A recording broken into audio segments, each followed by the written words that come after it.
Are you familiar with FBI Special Agents Kyle Seraphin? I'm familiar with the name.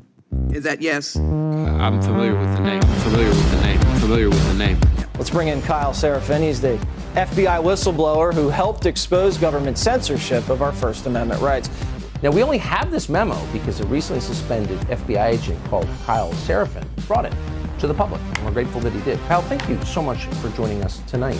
He's the host of something that strangely is called the Kyle Seraphin Show. Kyle Seraphin, I can't thank you enough for speaking out. I knew you guys were out there, and I knew it was just a matter of time, but you got a lot of guts putting your face and your name to this. You're doing a service on behalf of the American people, and from the bottom of my cracked and broken heart sometimes, thank you very much. Take a look behind the curtain with a real whistleblower and American patriot. Prepare to embrace the uncomfortable truth because this program has no time for comforting lies. Here is civil liberties enthusiast, Second Amendment defender, and recovering FBI agent Kyle Seraphin.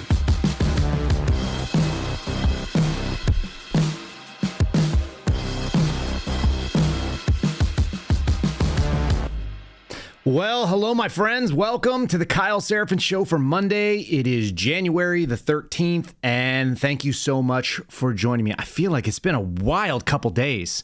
I guess it kind of has on our end. I traveled out to D.C., and I drove out to West Virginia, and we got to go on the Timcast Culture War. I think we had a really nice time there with George Hill. So if you guys did not catch that episode of Culture War with Tim Pool and co., Phil Labonte was the guest host. Definitely worth your time. I think we did a lot of good stuff with that. And then we had a really big interview yesterday with Steve Baker talking about the potential for directed energy weapons being used on the crowd on January 6th and the proof that they have come up with that it was in fact used in June of 2020, which is proof of concept that they were actually using these things called LRADs. So all that's really wild, and it's been kind of a busy little time here. And then on the back end of it, my former boss, Chris Wray, decided to go out and speak to 60 Minutes and let him know what's going on. I had this kind of moment this morning where I was like, what is the picture that we're looking at today? We're seeing fires, California. We're seeing people getting kicked out of shelters over in North Carolina. I just saw a story about how folks in Chicago have been paying for laptops and tablets for kids to be able to use, which is not a terrible thing for public schools to have, I guess. Except they've lost like almost 8,500 of them, and they're all over the world. So yet another situation where predictable problems come from the fact that government is the worst solution. Every level of government, city, state, local, they all suck. Federal, the worst. They're the worst solution to every single problem, even when they're the only solution that makes sense. That's what we're going to talk about today. I think we're going to get into that pretty long form. We're going to get started with a little recommendation. Since government is terrible and they will not protect you and you cannot expect them to step into the gap, you should never rely on the government only. You can rely on yourself. So here we go. You guys go to preparelikekyle.com if you want to make sure that you can insulate yourself. We are in a crunch time right now. Obviously, the new administration is going to be sworn in soon. But until then, our enemies have plenty of time. And our enemies might be those still working in the government. Could mean we could have a cyber attack. Chris Wray talked about that. An invasion, God forbid, a nuclear strike. If you want to make sure that you are keeping yourself safe while the bureaucrats in D.C. are not, I don't take any chances. That's why we have emergency food from My Patriot Supply. Right now, you're going to get $100 off the 3-month emergency food kit. You're seeing it on the screen. It's got over 2,000 calories per day. It'll last you for 3 whole months.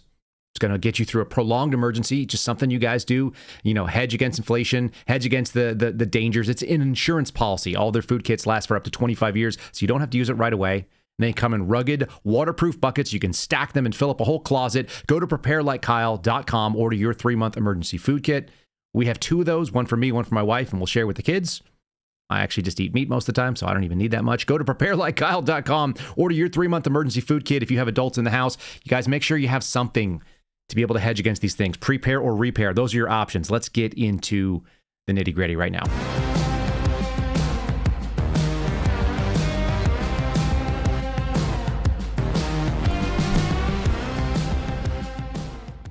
So in the last, let's call it 12 months, 16 months, been kind of a weird, wild ride for the Kyle Seraphin Show. All of you that have been here for a while, we really do appreciate you guys coming in. And for those of you that have been part of it, you know what?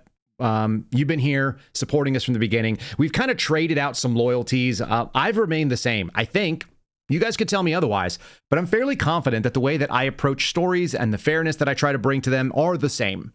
And so we've had some people that have changed their opinion about me based on what I have to say.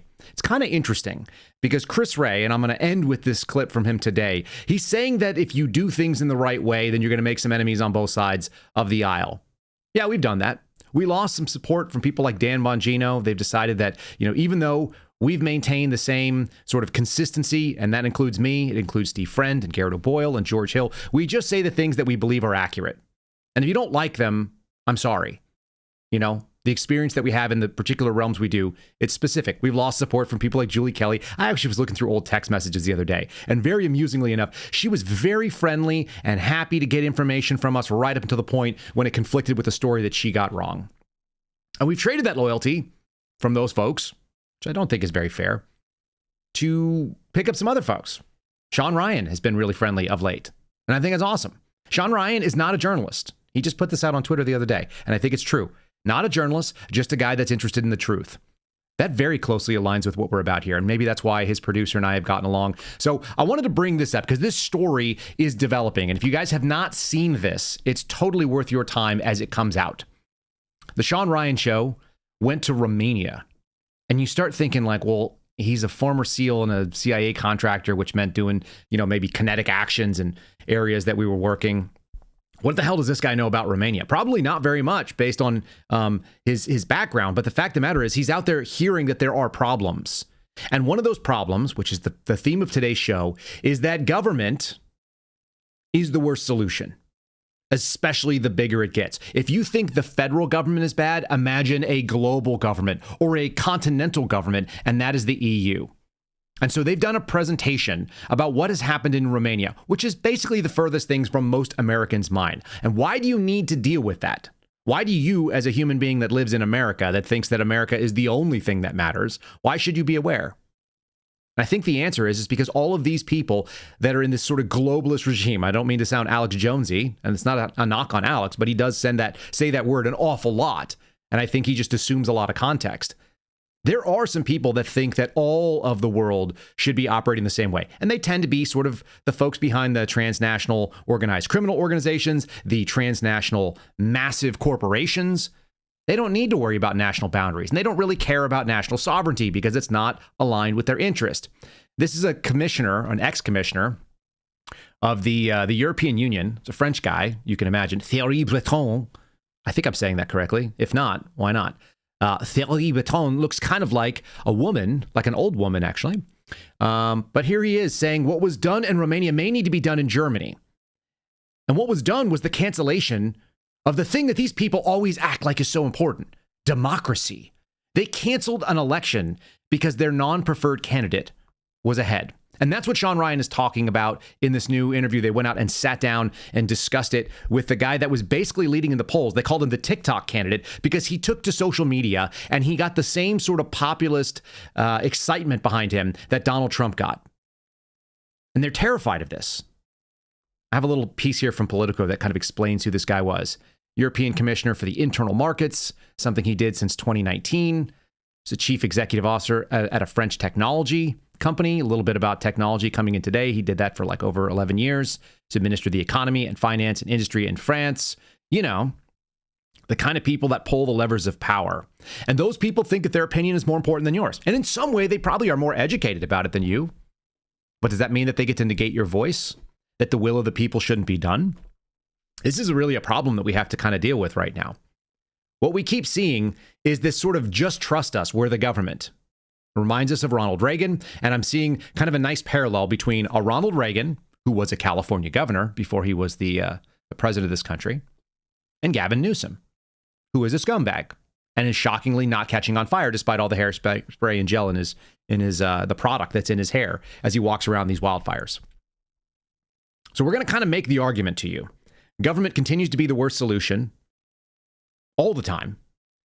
And also, those what are they, the 9 most? I don't know if it's 8 or 9, and I was trying to figure out how he did it in 8, but Ronald Reagan says the X number of words, and I think it's 9, we're from the government and we're here to help. Those are the most terrifying words in the English language. And as someone who worked in the FBI, I assure you, having a federal government agent knock on your door is not a good feeling for most people. Most people are not going to get Kyle Seraphin on the other side of the door, or a few of my friends who are very fair-minded and want to do things in the right way. They're going to get somebody that's going to build a case because that's what they think their job is. They don't think their job is to protect the Bill of Rights and make sure that fair process is covered out. So I have to issue a retraction also because I so tried to be fair and nice about this lady in Los Angeles. You guys remember, and I got hammered by it. For some of you, you're like, hey, do you know this lady makes $750,000 a year? Look, a good engineer who runs a big company, like CEOs of large organizations, they make a lot of money. And it turns out this lady is not the lady that I was hoping she was. I was trying to give her the benefit of the doubt because she's pretty and she's Puerto Rican, and maybe, English is not her first language based on the accent. Maybe she's not just a diversity hire. Engineers tend to be famously bad at communicating verbally, especially on camera. They really do. I mean, I spent 2 years in engineering school. For those of you who don't know, another one of those things that I've done a little bit of everything. I spent 4 years in science programs to get the 5th year to graduate with a Bachelor of Arts degree. So that's my life experience. But 2 of them were in the College of Engineering at the University of Oklahoma. I spent 2 years trying to study mechanical engineering, semi-successfully. So I understand how engineers think. A lot of them, I worked with a lot of them. I spent a bunch of time in classes. They were my friends. They were my colleagues. So being bad on camera is not a crime. But here's the story coming from across the pond. It's the Daily Mail. You guys can find it at dailymail.co.uk. Los Angeles water boss. Actually, I would love to have the title water boss for some reason. I was a swimmer, so maybe that's it. She makes $750,000 a year, and she couldn't quite explain why the fire hydrants have run out during this disastrous wildfire season. Like I said, I wanted to give her credit because the things she was saying made a lot of sense. But the problem is that said water boss actually is not good. She had the same focus that the police chiefs did. Apparently, the top 3 people in the Los Angeles County fire system are all named Kristen, and they're all lesbians. So this doesn't seem like an accident. It becomes pretty predictable. Here is this lady talking about the most important things, equities, my communities. This is all sad. Again, a retraction from my previous thing saying she sounded competent. Based on new information, I am revising my previous opinion. Of course, the internet is undefeated on this stuff. Here we go. You call it powered by equity, and I know that it's been really important for the DWP to put an equity lens on everything. Yes. Yeah. And that's the number one thing that attracted me to this role. Coming from the communities that I come, seeing what I've seen through my career in utilities and through the military. I've been in the Coast Guard 19 and a half years now, so I got 6 more months to qualify for my 20 years, which was my original goal. Wow, congratulations, and thank you for your service. Thank you. It's important to me that everything we do, it's with an equity lens and social justice and making sure that we right the wrongs that we've done in the past from an infrastructure perspective, and that we involve the community in that process. And this utility is serious about it, is authentic about it. And so I'm just super excited to be part of that movement. I'm super disappointed that she's part of that movement. I'm super disappointed that that's kind of like always, it's the assumption, and I don't want to be the person who assumes it. I really don't. I don't want to like look at people and go, they got that job because they're a woman. They got that job because they're a Puerto Rican. They got that job because their skin color. I don't want to look at people that way, but they keep coming up in examples. And why is that the most important thing at the Department of Water and Power? How on earth would they be? I also caught a little thing in there that maybe you guys did not. My chat will let us know in a second here. And folks, thanks for joining us on the chat, and thanks for being here live for so many of you that do every morning. She said, I joined the Coast Guard and I'm 6 months away from the retirement, and that was my purpose all along. This is someone that has a $750,000 a year job. And at the end of the day, they still think that they need to rely on government. Why? Because all the things she did were essentially coercion through the government. She worked for PG&E. PG&E has a very cozy relationship with the California federal or the state government there. And they just don't do a good job. It's just been really obvious. They haven't built any water infrastructure since before I was born. The population went like more than doubled in the time that I've been alive. How do you not build any of that? And then you've got the stuff that Trump was talking about, and that stuff's all very obvious. It's like if you have more protection for small fish and little water frogs and other weird little things that don't matter, the only reason that stewardship, at least this is Kyle Serafin's opinion, the only reason that stewardship matters on the earth is so that we can optimize the human experience. And if you don't care about human beings and you care more about a Delta smelt or you care more about some old tree that's growing, like, yeah, I do want to protect trees because I want my kids to see them, but not at the cost of like human happiness or safety. In any case, we're going to throw this to Gavin Newsom for a minute because these are so many epic failures. I'm just going to present to you over and over again how badly they've done in California. And it's all because they have the audacity to think that they're the government, they're here to help you. And you don't really get a say in it. You're like, for all the monies they have, their priorities are the most important. So here's Gavin Newsom. He doesn't want any speculation. Let's just hear what he has to say. This is the governor of California. We're dealing with a myriad of issues. I was just talking to Josh Green, the governor of down in Hawaii, who had some ideas around some land use concerns he has around speculators coming in, buying up properties and the like. So we're already working with our legal teams to move those things forward, and we'll be presenting those in a matter of days, not just weeks.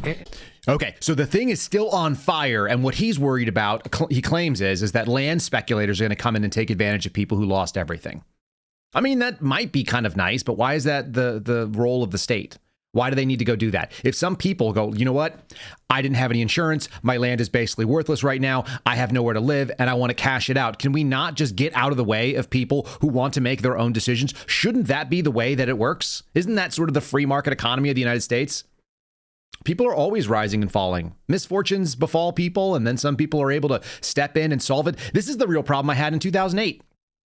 2007 to 2009, when we had banks failing, we had all these, these bloated real estate bubbles. What's supposed to happen is large banks and large, automobile manufacturers, they're supposed to go out of business. And younger guys, people in their 30s and 40s that are able to put together some capital, me and some friends, maybe we put together and we buy one piece of a factory from a large company. And then we do it more efficiently. And then we come out and we revolutionize the industry because the old dogs failed because their business model was bad. That's what's supposed to happen. They can't handle that. And they bailed them out. And they created a generational problem. My cousin and I have had this conversation. He's my money guy. He reads a book a day on this kind of stuff. And he said we had a turning point and we missed the turnoff. So we are now on the highway for another 20 to 30 years because of what happened in 08, 09. We had this small opportunity to have a major correction. And guys like Gavin Newsom benefited from it, because they're part of the old guard. They're part of the regime that wanted to keep things the same. And so they gave government subsidies to places that had bad business models and should have by all rights gone out. It's the same attitude as this lady who claims to be a realtor. She says a real estate professional, so maybe she's not. Maybe she's a real estate assistant or something. And she's really, really sad that people are taking advantage of the dollar amounts that they can charge for their own property. And it's not individuals for the most part, it's corporations. These are not senseless corporations. They just said, the facts on the ground have changed in California. It is now a scarcity to have adequate housing. And people who lost $20 million homes might pay $25,000 to rent out these homes so they can have a place for their family. This is smart. This is not bad. Is it like, should we be opening up churches and should private charities step in and help out those who had very little? Yeah, of course. Do we need the government involved? We do not. The government is not a good steward of your money. It never has been, and it never will be. Let me play this realtor. She's very upset about this, or whatever she is. Does she have these principles normally? Because California is massively overpriced for what it is, and they have incredible tax burdens. Does she cry about that normally, or is it just when she thinks that she's going to get some TikTok likes? You guys tell me. Put it in the comments below. Realtor suddenly having principles. Interesting. I'm looking at rentals right now for a fire victim. And as a real estate professional, the numbers that I'm seeing, whether it's LA County or Ventura County, it's absolutely disgusting. If the gouging is out of control already, I'm seeing things double. I'm seeing rentals in Oxnard for $25,000 a month. Okay, I'm just it blows my mind that a homeowner can actually look at the situation and think it's okay to put a price like that. And for a realtor to agree to do it. okay, I said it. I know that we have a fiduciary duties with our clients, but like, this is a disaster that we're going through. Let's be better humans. If you are a homeowner and you are putting your house on the market for rent, please put yourself in these people's shoes, because it might be you one day. Yeah, it might be. And hopefully you've socked away enough money to handle it. If you haven't figured out your plan yet, again, we talk about this we bring on sponsors literally because we don't believe the government's going to solve your problems. We just don't. She just said it too. They have a fiduciary duty. That means they need to advocate on behalf of their client. Their client's best interest is to get the most amount of money for their property based on the market and what it'll bear.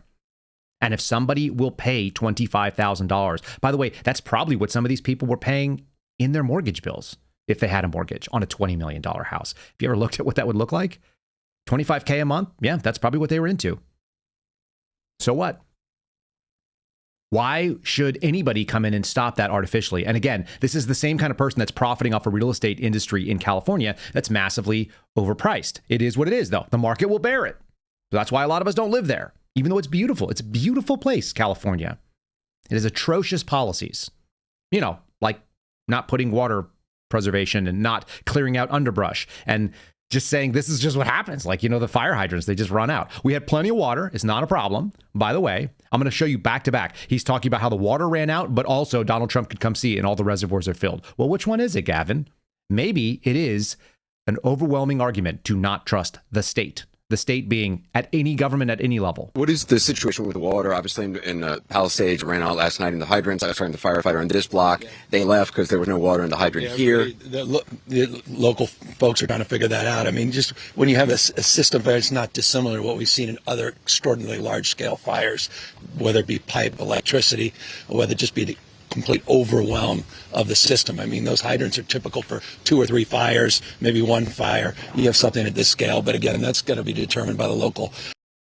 Okay, it's going to be determined locally. Yeah, got it. Okay, but that's why the state governor is there talking about, at least FEMA's ready. CBS reporting, FEMA administrator says Los Angeles officials are very prepared for wildfires, but they've never seen 100-mile-an-hour winds before. Apparently, they've never seen Santa Ana winds, which is weird because I remember Santa Ana winds like my whole life when I was a little kid. I grew up in Southern California for a little while. We were, we went through Oxnard when we went to the beach when I was growing up. The FEMA administrator, this is Deanne Criswell, the same villain. Why do they all look the same, too? They all have that same sort of dour face. Whether or not I'm not going to speculate on her preferences, but they look the same to me. They all have this sort of like, this is what professional Democrat ladies look like. These are what people who believe in the government looks like. And here she is talking about they've never seen these winds before that are fueling the fire. The winds and the weather conditions, it's really what impacts, where the fire is going to go, but more importantly, how they're going to be able to contain it in those first few hours and days and so on. This idea that FEMA, the Federal Emergency Management Agency, an agency that is seriously ready theoretically for exactly what this is. Emergencies are things that you cannot predict. It's when it hits you and it's like, we just had a hurricane in the middle of a mountain, like what happened in North Carolina. Western North Carolina, this is the lady who's like failed those folks, right? Isn't that the entire purpose of having a federal government safety net, is to be able to step in and say, okay, well, we're ready. We've got you. We're going to cover these people because they're human beings. These human beings live in America. They are American citizens, hopefully.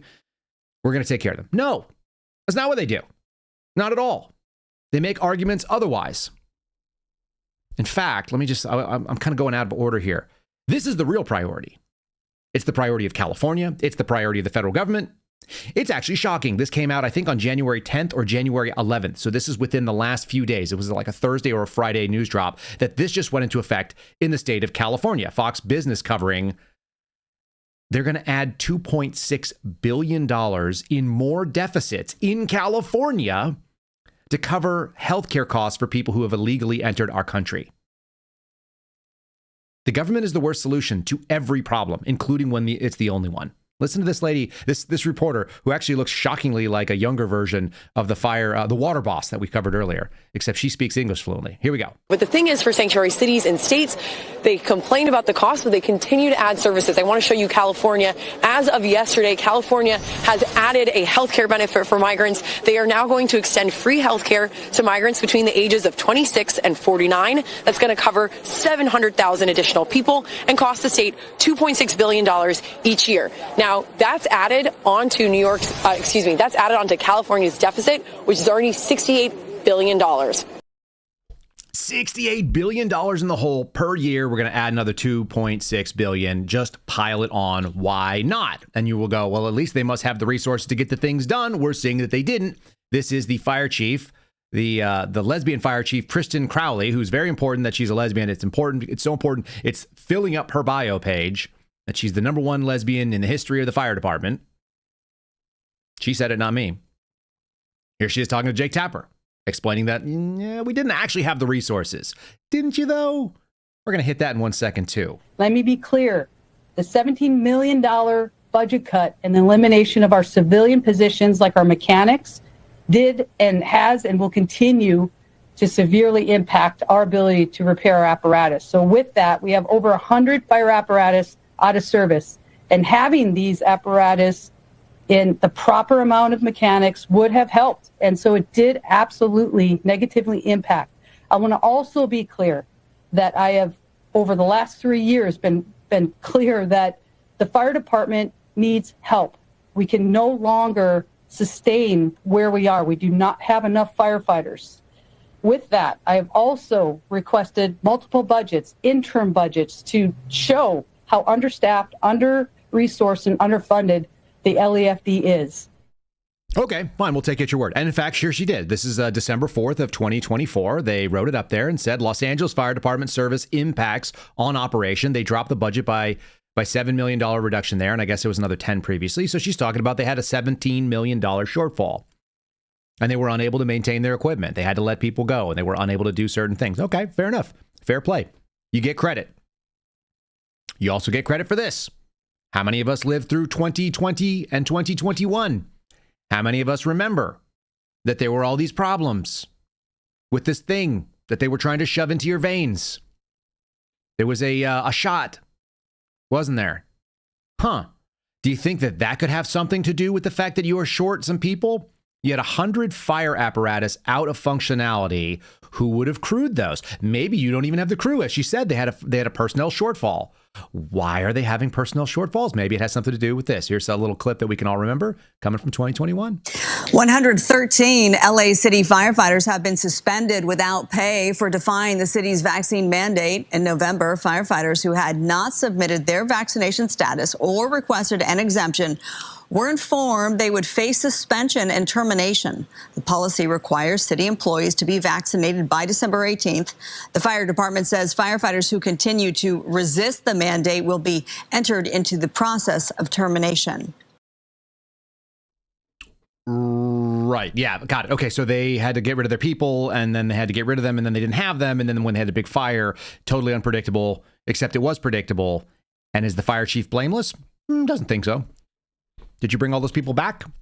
I bet you they didn't, because they defied the mandates and the orders. I know a little something about that. Many of you do as well. We have that sort of experience where the government said, we're making a promise. You're not going to have to look for another job again because you can retire from this one as long as you do everything we say and give up your rights as an American. And some of us said, no, we're not going to do that. All right, let me go ahead and run over to a sponsor before we get even more deep in the weeds. I've been fueling up with coffee this morning, so you guys won't be surprised.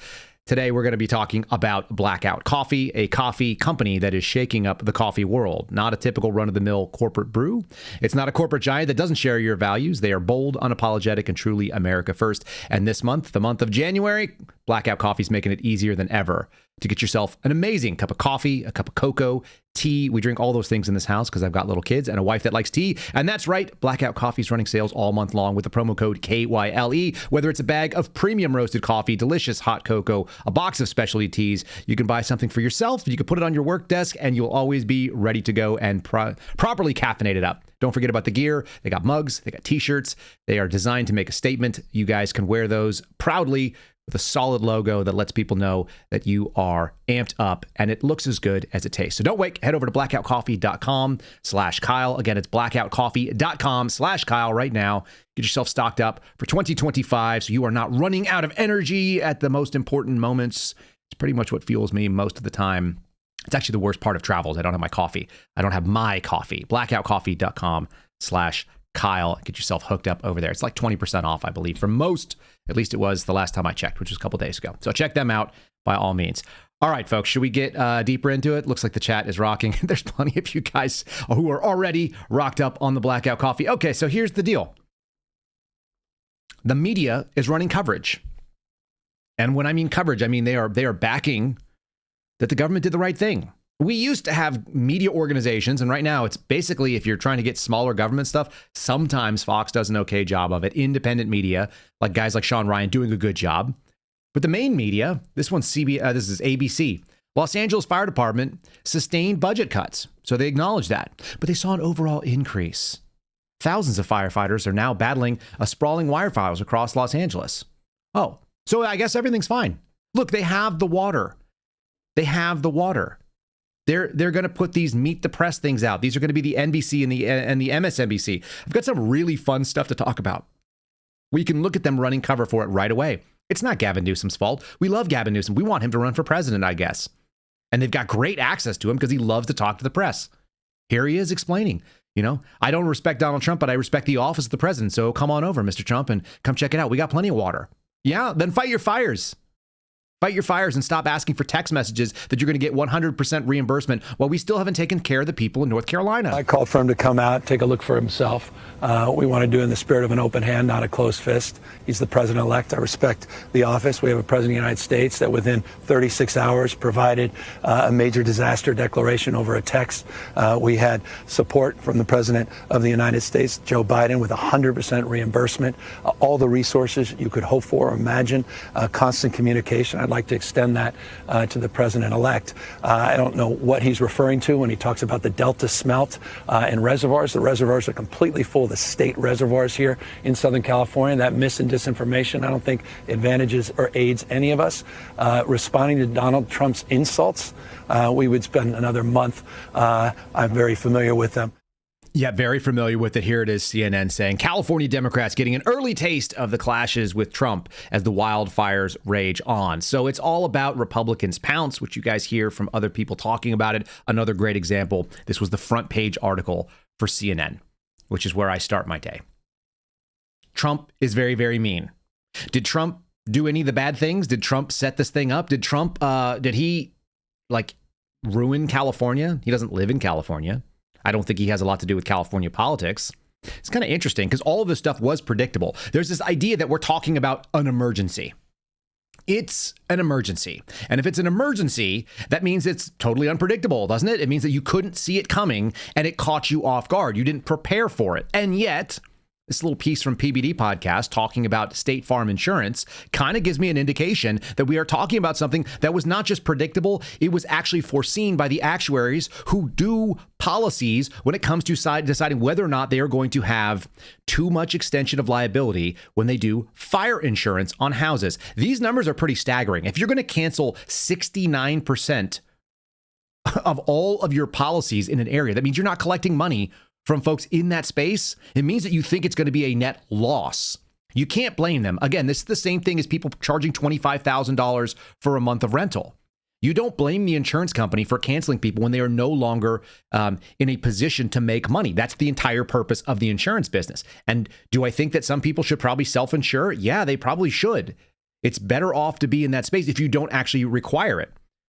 But if you have a mortgage, you're probably going to have to do it. So you got to go figure something out. Here they are talking about that the businesses that make a living hedging on risk saw too much risk and they walked away from it.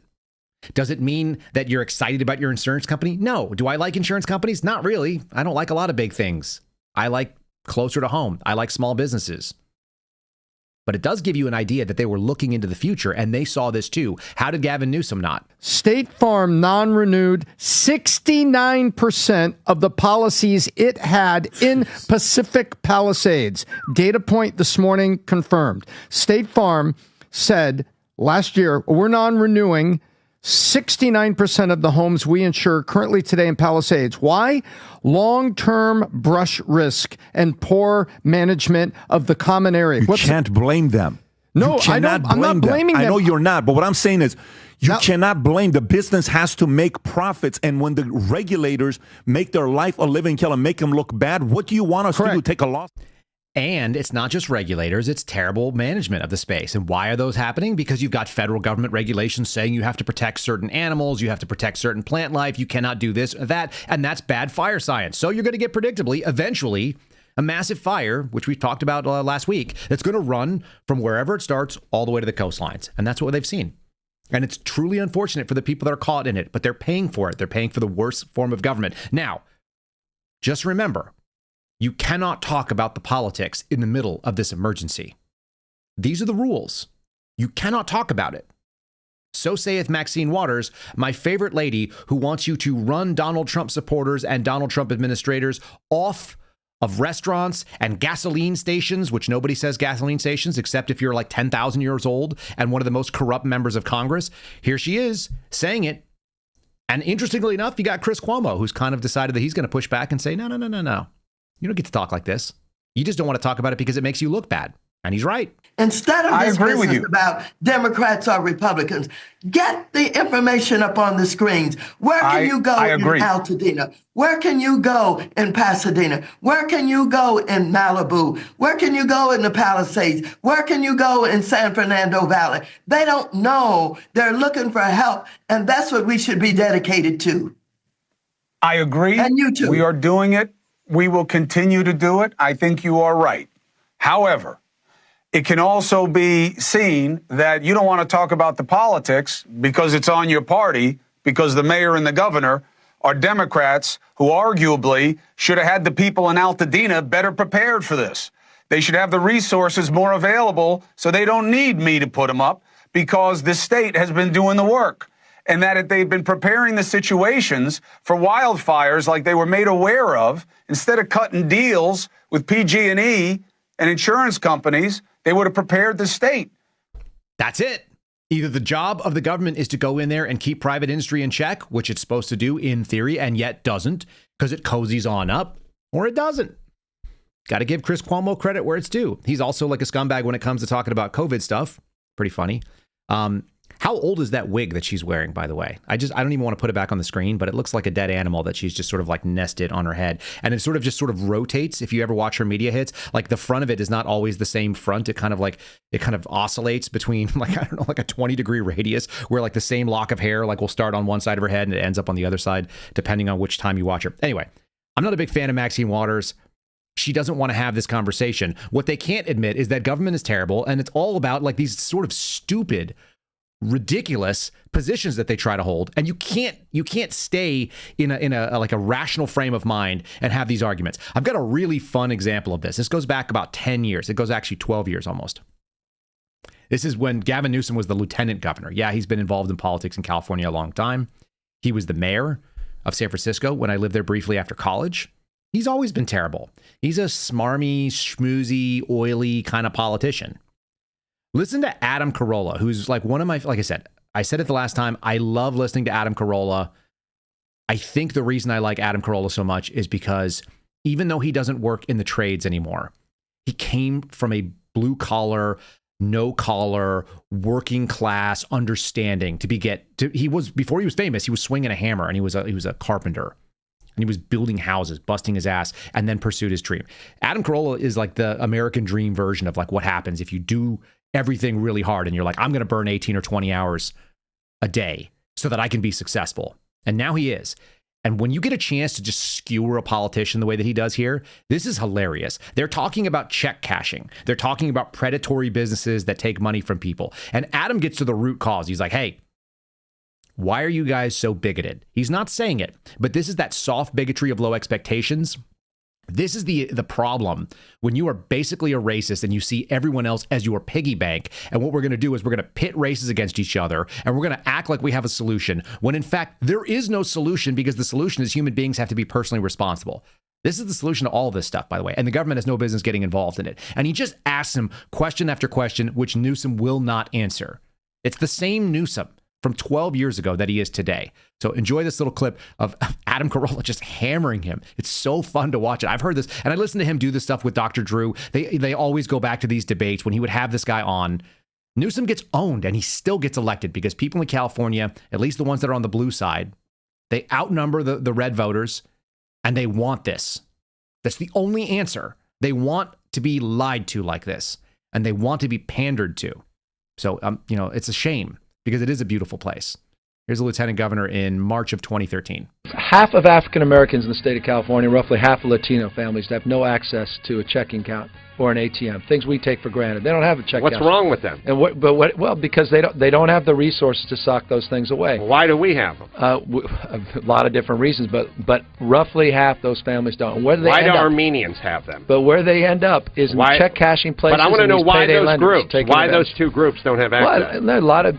Just happens to be that we can so talk they're about. Flawed? No, they're hardly flawed, but they're struggling. Genetically Folks are making flawed. their word. Hardly, not absolutely. But okay, not. Do Asians have this problem? I mean, a lot of communities have. A lot of whites have these problems. Oh, but so that's not just black and Hispanic. No, but why did you bring up black and Hispanic? Because the magnitude is ominous. But why so many of them? It just happens to be the magnitude. That's the way God planned it? Not at all. Well, what happened to them? There are a lot of issues, and that the communities are struggling. A lot why of new are they immigrants. Struggling?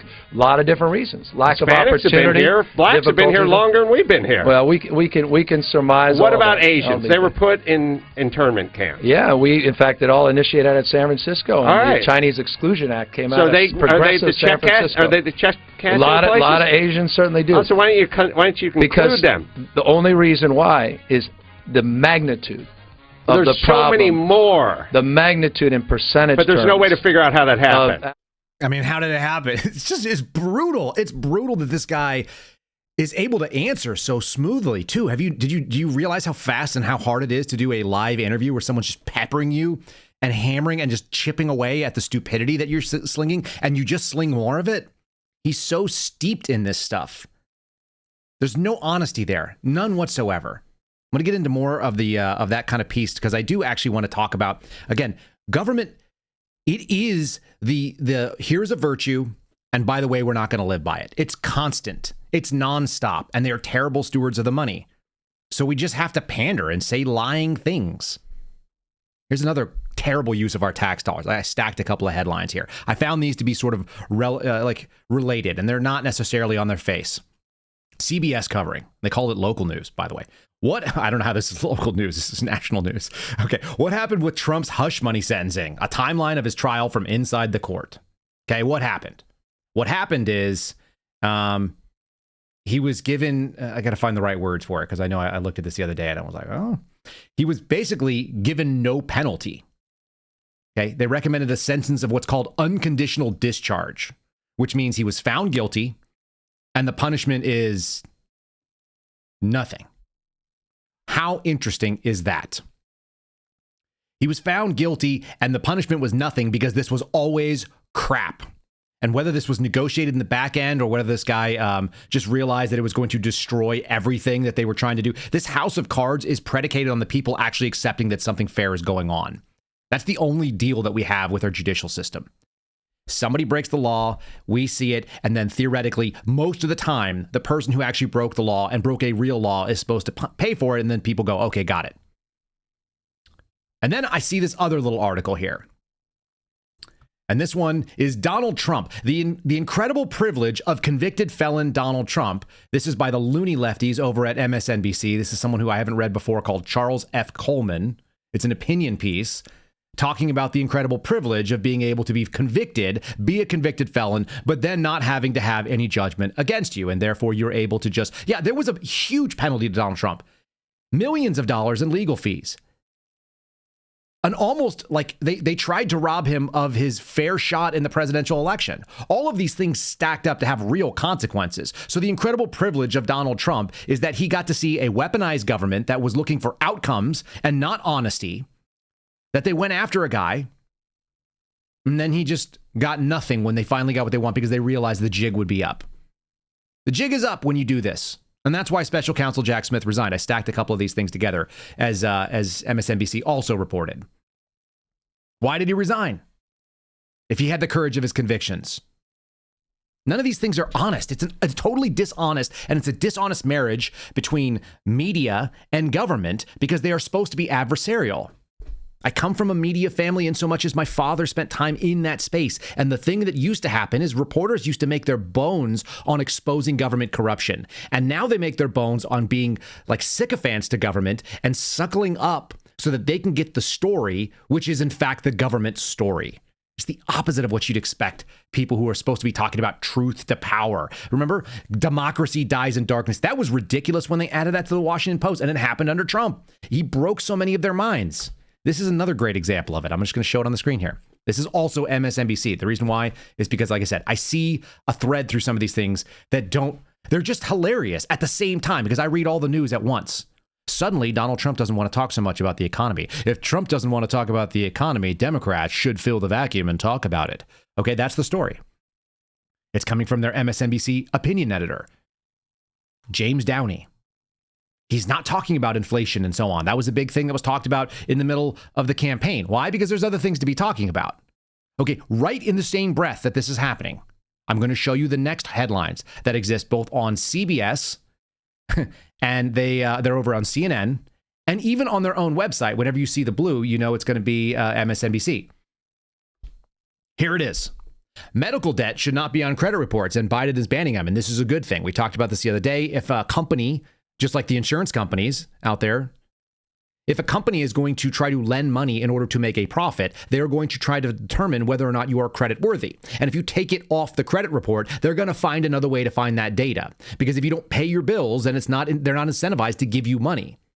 This is basic business stuff. So why is it better to hide certain forms of debt? Why are some debts better than others to have, or they shouldn't affect your credit worthiness? The reason why is because the government got involved in medical debt. They're the reasons why there is so much medical debt. Probably because they're writing off like $2.6 billion and underwriting the pay of illegal aliens. Meanwhile, you are paying your own insurance bills, aren't you? You're paying your own insurance right out of your pocket. It's the first thing that gets deducted out of your paycheck if you're a W-2 employee. Am I wrong? What else is going on? Why should government? I think the Democrats should start talking about the economy. How many stores have I seen closing? I've seen Walgreens closing. I've seen Target stores shutting down. Here's another one. This one's coming from CBS. This one's coming from CNN. Let me get it right. 27 locations of Kohl's stores. They were trying to make themselves relevant by working with Amazon. And they're shutting down. Is that because the economy is so good that Democrats should be talking about it? You can't make this stuff up. It's hilarious. Another CNN story. Bad news for young Americans who are struggling to find work. Well, why would they be struggling to find work if the economy is so good? They should be out there trying to hire the least experienced and the most eager to come out and get a job. What's up with that? Hundreds of jobs submitted. This guy, they give a little profile. She's a software engineer. She was at Twitch. She's 25 years old. She's in Sacramento. She's on the verge of running out of money. She's one of millions of Americans in their 20s. Millions? I thought the economy was doing great. Shouldn't Democrats talk about it? Maybe they should talk about how they suck. They suck at doing this because they tried to make government step in for what should otherwise be, generally speaking, a free market. With some small exceptions I can understand. Our system, the freer it gets, the more likely it is to favor people who do the right thing. And you know what? Some people work for nothing. Again, Adam Carolla, busting his ass doing free comedy because he thought that's where his talent lies. And then also busting his ass, swinging a hammer to build houses because that's what paid his bills. How many of us have done that? I worked for Warner Brothers for a little while in finance, which is a really weird thing. I was penniless. Worse than penniless. I had less than $500. I had $500 negative in my bank account. I had $0. I'm couch surfing. I don't know how I'm going to eat. This is something that I experienced when I was in my early 20s. Just like these people, mid-20s. 25, 26, something like that. I get a job from Warner Brothers. I go up there. The first thing I do is I built a safety net. And I was like, well, how many months do I need? I need 6 months worth of safety. I've always done that since then. I was hungry and homeless one time. And then I went out there and did it. And you know what I did when I was working at Warner Brothers? I worked like 60 to 80 hours a week because they told me they'd pay me unlimited overtime. Sometimes it was just sitting at my desk waiting to see if work would come in. And they didn't care. They were willing to pay for the privilege of having access to me to sit still at my desk so that if they came in at 6 o'clock on a Tuesday night and said, hey, by the way, we need this. Can you get it to us by the end of the day tomorrow? The answer is yes. And I'm going to finish it tonight. I'm going to go in early in the morning. I'm going to take the first bus in because I took a bus to work or I walked. And I just busted my ass on calculations of numbers, and I spent 14 hours on a project because it came in last minute. And I got paid overtime for it. And they paid me really well. So it's like, hey, you don't mind paying me? I don't mind being here. I'm willing to put in the hours. And that's how I built a safety cushion. That's what you're supposed to do in your 20s. That's what America was about. Again, there's a million examples of it. I'm not a great example of anything, but most of you have been there where you said, I don't have any money. I have like some set of skills. I'm willing to try them and use them as much as it is. Maybe you put in 100 hours a week working in a restaurant. I've done that too. I worked a job for like $33,000 a year where I spent 80 to 100 hours a week. I never got a day off in 186 days. I still remember it. It was a real hard year in 2006 for me. I worked every single day all the time. And then I got a day off and my boss called me in and said they had computer problems. And I showed up because I needed a job. And so every time I showed up, that's what I did. I was on salary. I just knew that I needed the work because that's how I paid my bills, because that's how I wasn't going to go hungry. This is not crazy stuff, folks. This is just normal. This is how Americans work. I'll give you a couple other examples here. The delusion, right? They also know that Joe Biden couldn't win, but they couldn't help but propping him up. Again, they're terrible when it comes to spending your money. I'm going to give you another couple examples here, but first, just one more kind of funny thing. At the same time, these are conflicting ABC and NBC reports. Joe Biden says he could have beat Donald Trump, and it's a delusional claim, and they go into that. Then they also talk about how a guy who's too old and too feeble and too strong to understand is announcing a new AI rule that's going to enhance national security and economic might. It's going to make the American people strong, and we're going to let this guy that's feeble, like on the way out the door, do it? We're living in crazy town, and we have the dumbest people that are leading us. Let me give you a couple examples of terrible government policy. This one's really fun. Weaponized government means arbitrary and capricious use of power. You know, like the ATF in basically everything they do, which I despise. Here is the soon-to-be outgoing ATF director receiving a thing that his organization, through force of law, writing a rule outlawed for regular Americans, an 80% lower, and said you have to... this, in theory, is now a actual firearm and we can't send it through the mail. This is crap, by the way. These things are not guns. If you've ever done an 80% lower, they're not the easiest thing in the world. I guarantee you this guy never mills it out because he's a moron. Here's an ATF agent handing off something that her agency went after, and they're doing it like a joke because they are all in on this thing. They all know that they could do whatever the hell they want because it doesn't apply to them. Here we go. For those of you who don't know, you've heard several times today already that we did several regulations while the director's been here, and I came at the tail end of one of those. But I know you were very involved in those, and we appreciate the support for that. And on behalf of everyone, so this does not need to be traced. Okay. Nor registered.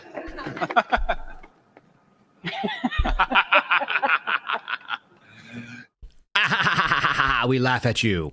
We laugh right in your face, regular Americans. This is the last one that I saw that I just cannot help but laugh at. This one is, who's this coming from? CBS? This one's coming from CBS.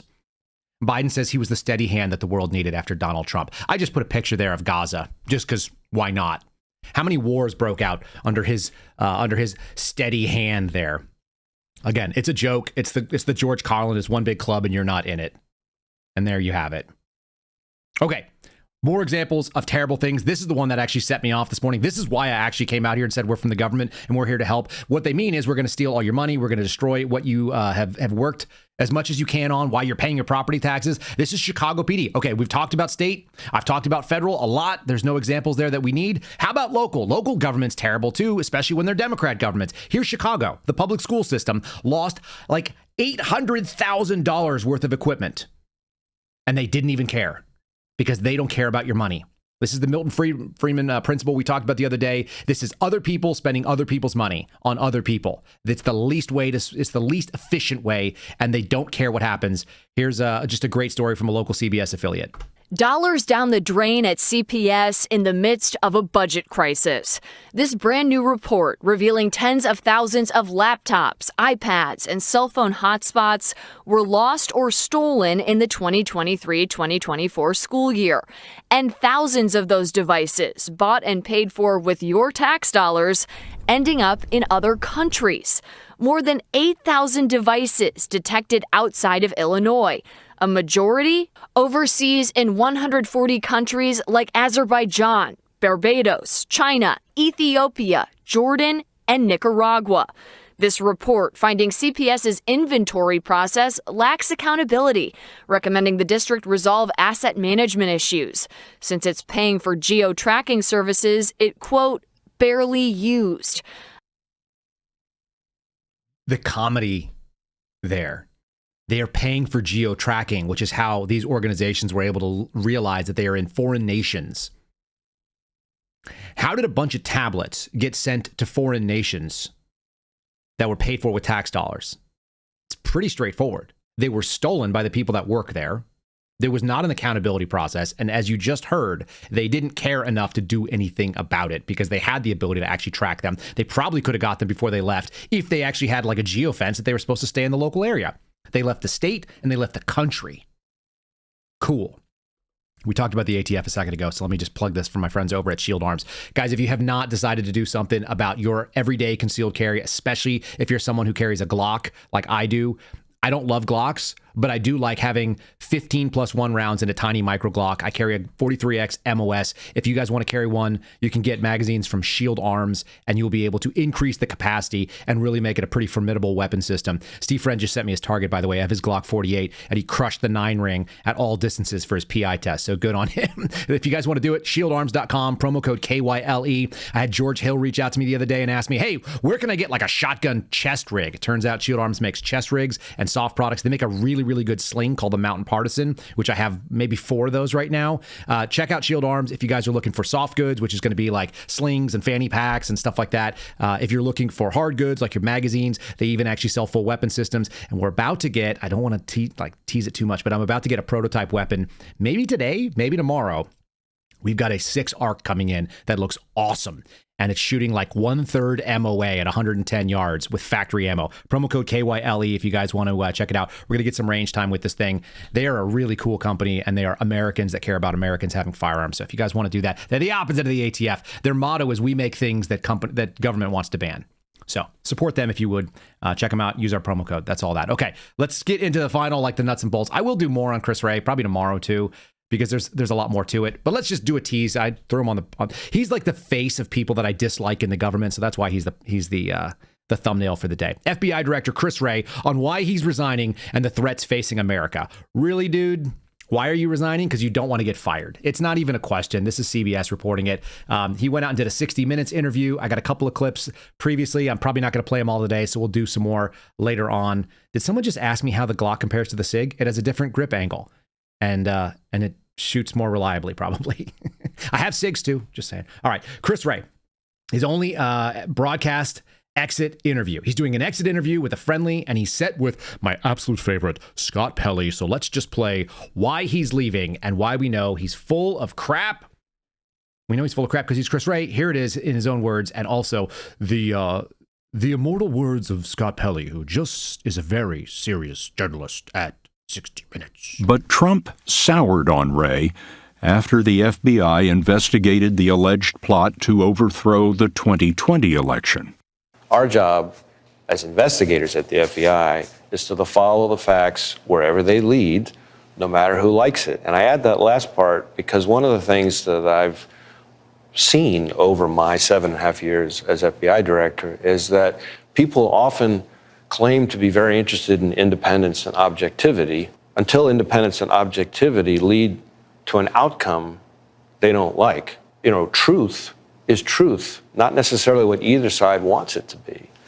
And ultimately, all we can do at the FBI is make sure that we stay focused on doing the work in the right way, following our rules, and not letting preferences, partisan or otherwise, drive or taint the approach. And were those the rules followed in starting the investigations against the president-elect?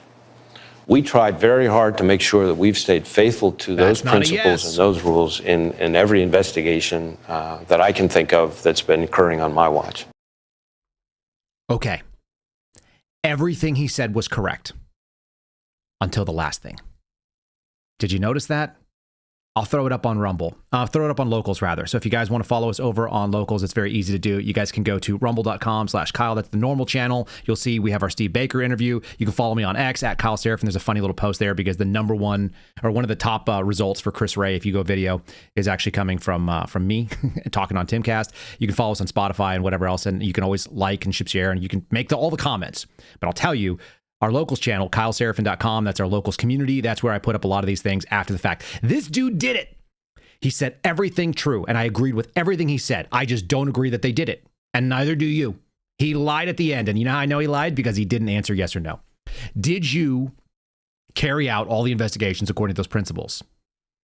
Everything that I think that I saw was probably done the way that I hoped that it would be done so that I could say that we did this in the right manner when I was considering the two cases. It's all nonsense. The same way he testifies. He didn't say no, so he didn't lie. Except those are called lies of omission when you're teaching your children. Chris Wray apparently didn't get that piece.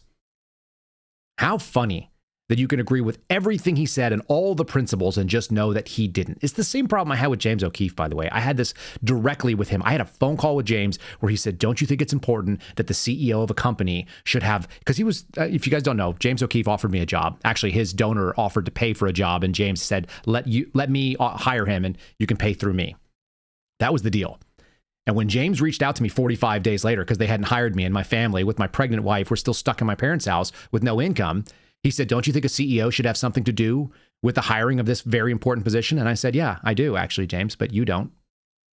I agreed with everything you said, except the fact that your actions didn't agree with your own statements. And Chris Wray is the same problem. Chris Wray doesn't agree with his own statements because his actions were the opposite. Government is a waste of our money all the time. Sometimes it's necessary. But when they lie to us, we should ask a lot more and more difficult questions. All right, I will not leave you without a palate cleanse. This has almost nothing to do with what we're talking about today, other than we actually used to be a proper country and understand that a little bit of discipline can go a long, long ways. So here's something for all of you Gen Xers, for all of you boomers, for even some of you earlier millennials who remember what a little swat to the butt would do. This is effective. It's not the only way to be effective, but sometimes you just got to get your kids to get in line, and a little bit of physical consequences is helpful. It's the thing that the government doesn't want to do. They shouldn't have any say in it. Consequences and responsibility start locally. Here's a little taste from South Park. It's the solution to ADHD. Possibly, the 90s were better. Hello, I'm Dr. Richard Shea, here to tell you about my exciting new drug-free treatment for children with attention deficit disorder. This treatment is fast and effective and doesn't use harmful drugs. Watch closely as I apply treatment to the first child. I want a horse, I want a big brown horse with a fluffy black tail with a diamond tiara. Sit down and study!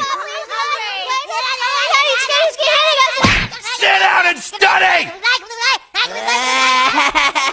Stop crying and do your schoolwork! If you would like more information on my bold new treatments, please send away for this free brochure entitled, You Can Either Calm Down or I Can Pop You in the Mouth Again. Thank you.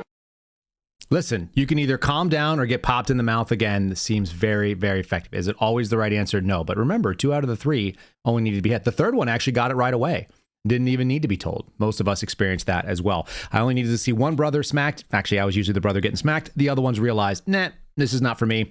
I'm going to shut it down. If you guys got spanked for acting out of line when you were a kid and it helped you become a better adult, go ahead and put that in the comments below too. Thanks so much for joining us for the program. I do appreciate all of you that show up here. I see that we've got some pretty good numbers showing up in our live chat as well. So if you guys are listening after the fact, make sure you're sharing it and getting people. We go live at 0930 Eastern time, unless I'm a little bit delayed on a Monday morning. 0930 Eastern is 8:30 in Texas, America. Thanks for joining the Kyle Seraphin program. We'll see you again tomorrow. God bless all of you. Have a great day. Thanks for listening to the Kyle Seraphin Show, streamed live weekdays on rumble.com/Kyle Seraphin. Follow Kyle on Twitter, Truth Social, and Instagram at Kyle Seraphin.